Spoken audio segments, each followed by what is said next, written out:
Maggie Oliver's here, former Detective Constable, Greater Manchester Police, of course, a woman who knows probably more about this terrible scandal than anybody else, a woman who was actually quoted in the last J report, although what she wrote was curtailed by 2/3. She's a woman who's been constantly attacked for some of the things that she said, and she's now here to talk to us about how dreadful the situation is right now.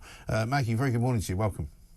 Good morning, Mike. Thanks so much for joining us. I know you've been very busy the last few days, and since this story's been resurrected by Elon Musk, which I think has been a great service to not just to the UK, but to the victims and to the world, really, as well, because I think only sometimes when other people from other countries look upon what we've done can we really realise how ashamed we should be of it. Yeah, I have to agree, Mike. You know, Elon Musk entering into the fray has brought a spotlight, an international spotlight onto this, which has, well, actually, even the statement last night from Yvette Cooper, you know, announcing the implementation of all these recommendations, which have sat on a shelf for 2-3 years, that in itself is a little bit of progress. They should have been implemented straight after the J inquiry. I've been quite outspoken about my criticisms of the grooming gang section of that inquiry. It was painfully inadequate. I would even say it was a whitewash. Yes. It was less than 2 weeks. All senior police officers and social workers and council bosses were allowed to give evidence. One victim, half a day. Myself and all the other non-institutional witnesses were forbidden from speaking, statements decimated. We were all silenced. So none of the towns and cities, you know, Huddersfield, Rochdale, Rotherham, Oxford, Telford, not one of them included. So I would say that public inquiry was a missed opportunity in the way that so many other things have been, Mike. And so I welcome the spotlight back on it. I'm trying to stay out of the politics of it because this topic has been my life for 20 years and I know it inside out, and there's many layers and threads running through it. But isn't it fair to say that the politicians are the ones that are making it political? It shouldn't be political. You know, you can say that, you know, some Labour councils are more to blame than other Tory councils. You can say all of those things. But at the end of the day, it's the politicians who are sort of getting into each other's, you know, reputations. It was Keir Starmer, after all, yesterday, who referred specifically to politicians jumping on a far-right bandwagon. Yeah, I mean, not only myself, but many of the victims and survivors that we support in the Maggie Oliver Foundation are raging about that comment. I am not a far-right extremist. You know, I'm a woman who served 16 years in the police, and I have put my life on the line to help amplify the voices of those victims who have been failed. That is really shows how out of touch with the public mood he is, and how he's deflecting from the issues that run through this conversation.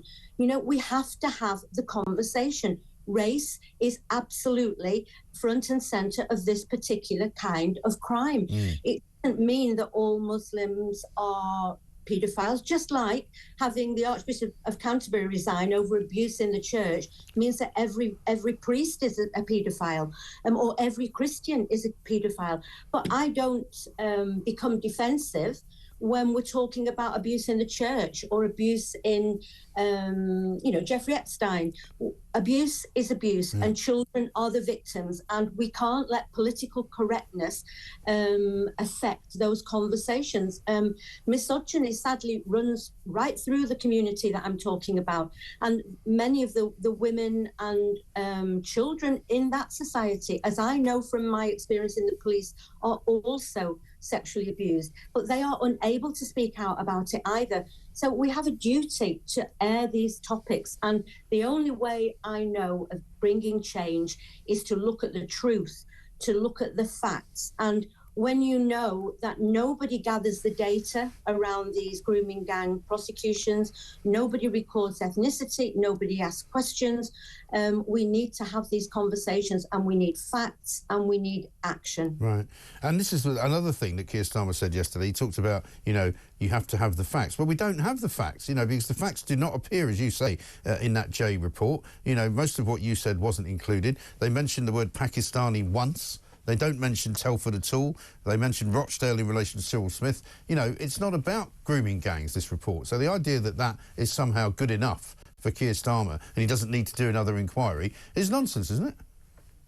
I think that the issue, Mike, for me is, you know, you announce another public inquiry. The J inquiry, you know, it was 7 years, 2 weeks was dedicated to the grooming gangs. Right. £200 million. What was the intention behind it? I would say we've had a cover-up because all the victims of the grooming gangs were excluded from that inquiry. Yeah. So the question has to be what is meant by a public inquiry. I would say that if you look at the local reports that have been done, I mean, I've been heavily involved with Augusta in Manchester, with the Rochdale inquiry, both of which Burnham put together. We've had the big one in Rotherham.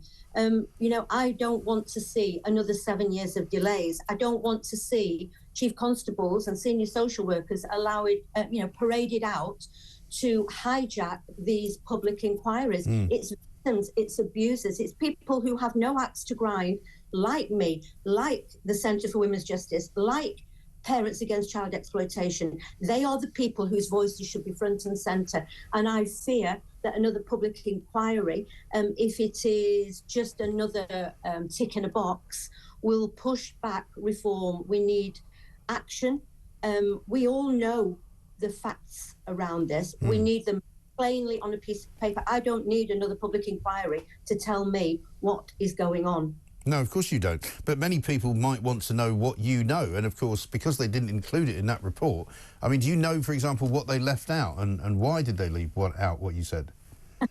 You know, the way I look at it is that I believe it was very, very carefully controlled in order to manage the conversation. You know, as you rightly said, Mike, you know, my own statement was decimated from 50 pages to, I think it was 18. I was sat there for 2 weeks waiting to give evidence, and we were all denied that opportunity.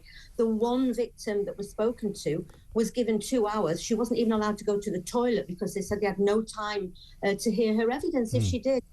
You know, all these things, there is so much to talk about, but we have to get over the taboo of speaking about it, because without really digging deep and facing up to these problems, it is not going to go away, Mike. And you know, I always bring into the conversation that victims of violence against not just women and girls, but victims of sexual violence receive a very poor service from the criminal justice system on all levels. It's not just grooming gang victims. So we need all of these factors. What are we wanting to do as a country? Are we wanting to be a country that just deals with the easy crime? You know, you put something on Facebook, you're in front of a court within a couple of days and in prison for 3 years. For me, that's not justice. When I see victims of horrendous rape waiting 7 years, can you believe that the Augusta review reported in 2020, they were forced in Greater Manchester to reopen that case, and 7 years after the victims were reapproached, we are still waiting for a single charge. So these things are affecting victims and people today. These are not problems of the past, but there are many levels in this. But the truth and getting to the facts and not tiptoeing around the racial elements of this crime is, I would say, unforgivable. Yeah. Without doing that, we are never going to attack it. You have to have the truth and be honest about it before you can even begin to change the way things are working. And what do you think Keir Starmer's afraid of here? Why do you think he doesn't want to have a second inquiry? I think the issue is why has he refused, and not just him, a whole series of politicians and public figures have refused to accept that when we're looking at grooming gangs, the abusers are predominantly Pakistani Muslim men, and the victims are very vulnerable white children. I think that is the issue. And I mean, I've tried to stay out of the politics, but I do think that there has been a fear of being accused of being a racist. And by not talking about it, we've allowed that, we've just abandoned the children. Keir Starmer as Director of Public Prosecutions, as everybody now knows, because Nazir Afzal announced it, the Home Office in his time, in 2008, sent out a circular to all police forces saying that these grooming gangs, that this kind of abuse, the children were making, they were complicit in their abuse, that they were consenting. Now, that sent out a clear message that we do not attack this kind of abuse. And for me, that is unforgivable. So there are so many layers in it, Mike, but we have to tackle it head on. And I'm grateful that the international spotlight has fallen on it, because I've been outright raged about this since the day Of course you have.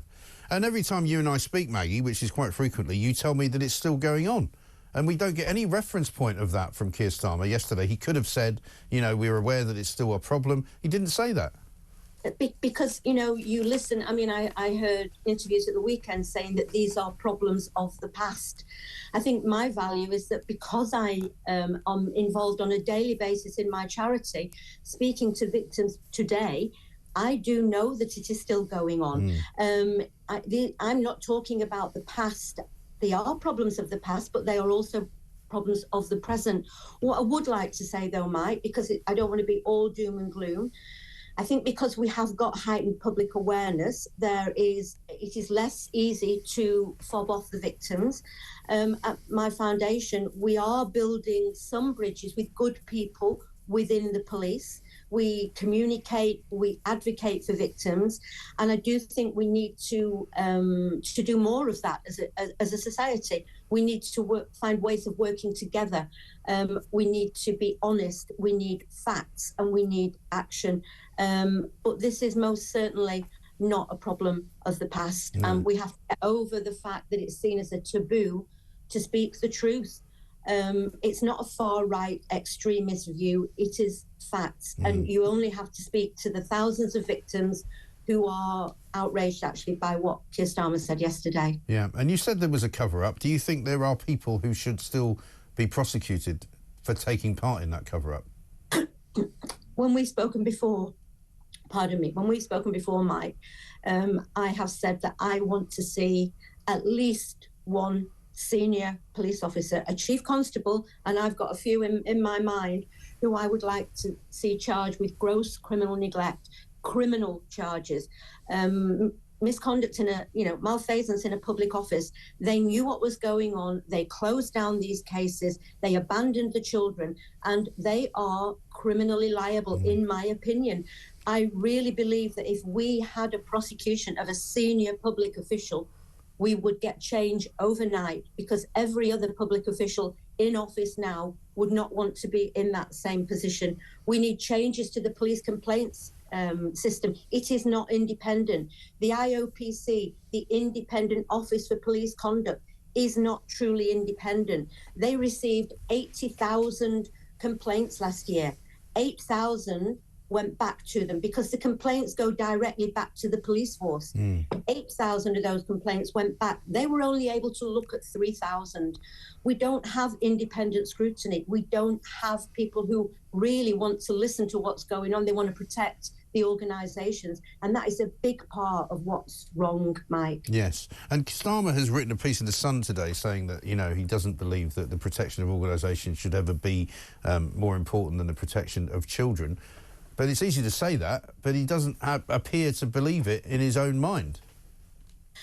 You know what? If he believes that, tell him to overhaul the police complaint system. That's what we need to do. We need truly independent people scrutinising whether it's mistakes, cover-ups, whatever. And also, the other thing I would say is that when police officers, senior police officers, are found to have been neglectful, they should be compelled to be interviewed by the authorities. At the moment, they can simply refuse to give a statement, refuse to be interviewed.